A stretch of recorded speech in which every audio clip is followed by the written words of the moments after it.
Philippines is a country surrounded by over 300 volcanoes with 24 listed as active ones. But one, Mt Pinatubo's eruption caused so much devastation it caused hundreds of millions of damage, shaped the landscapes, affected lives of thousands of people, and even impacted the world to a certain extent. And today we're hiking Mt Pinatubo. What are your thoughts of the volcano? Amazing. Mother Nature is amazing. That's our Mt Pinatubo crew for today. It's family. You don't turn your back on family. Hello, fan. So they just made us fill up a waiver form just in case something unfortunate happens to us. They're not going to be liable. Hopefully nothing happens. So right now we are just waiting for our 4x4 van. It will take us around the terrain. It's going to be an adventure. That's our guide. He's living life on the edge. The first leg of this trip is to do an off-road drive with this 4x4 over the landscape terrain that were made of volcanic mudflow, debris, and some water streams resulting from the eruption of Mt Pinatubo. The 4x4 ride takes around 1.5 hours to the hike start point, and you are greeted with some scenic landscapes, the sunrise, and surprisingly an abundance of cows. Hello.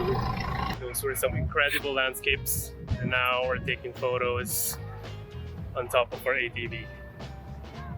If we can climb it. As we go further, I just can't help but think that this trip made the historic eruption of this volcano and everything I heard about it from my childhood suddenly feel very real as we go through the ruins and mudflow. And I tried my best to capture the remnants of the devastation. My favorite is Reputation. ATV ride done. Now we start the 7-kilometer hike. 7 kilometers? Yes. So at the end of this hike, it's going to be the crater lake, which is like the highlight spot of this entire trail. And from the photos I've seen, it looks otherworldly. Like, it doesn't feel like you're in the Philippines, but you are. I think Philippines is very underrated for landscapes. They're mostly popular for islands and beaches, but we have all these as well. So much diversity. Monica is holding on to me so that I could keep pace for the hike. I think the 7-kilometer reference I found online was a round trip distance, so that was quite a relief as the hike was much shorter than I expected. I found the hike itself was quite easy, with the most challenging parts just keeping stable on uneven footing through water streams. My socks are wet. There were some small stores to freshen up and have a snack. Respect to the workers carrying the goods in the middle of nowhere daily. I actually love to just stop and then immerse in the scene and find different compositions around the area because it's just so beautiful. But we're part of this hiking tour, so we gotta keep pace, otherwise we won't be able to maximize the time in the crater lake.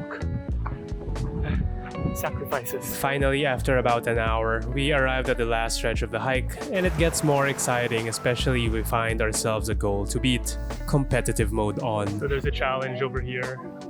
The goal is less than 15 minutes to the crater lake. I think it's doable. We'll run. Trying to do it in 10.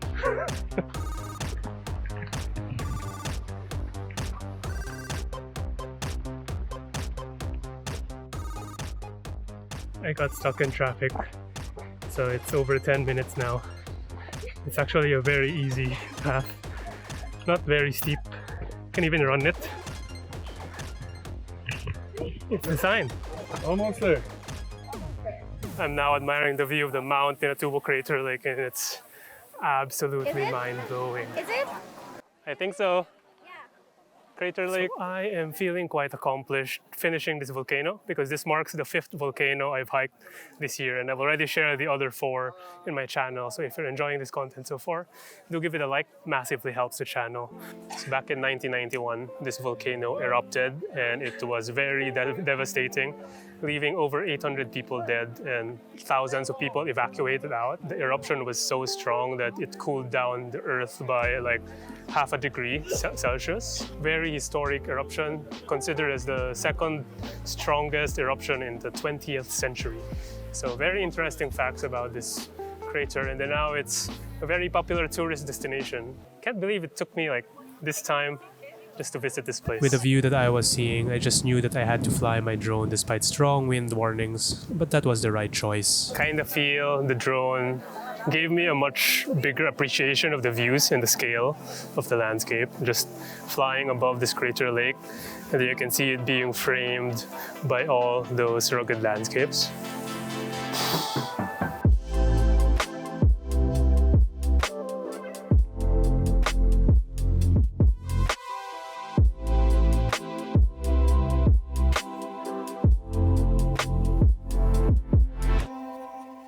These drone photos were my favorite of the bunch because of the incredible landscape views. As you may know from my channel, I'm a sucker for these. The crater lake was formed due to the big eruption in 1991 which blasted off the summit of Mt Pinatubo, forming a caldera. The abundance in rainfall around the area gradually formed this lake. I thought that despite coming here during the midday, I still had really good lighting conditions due to some high clouds which shaped the contours and added more contrast to the landscapes.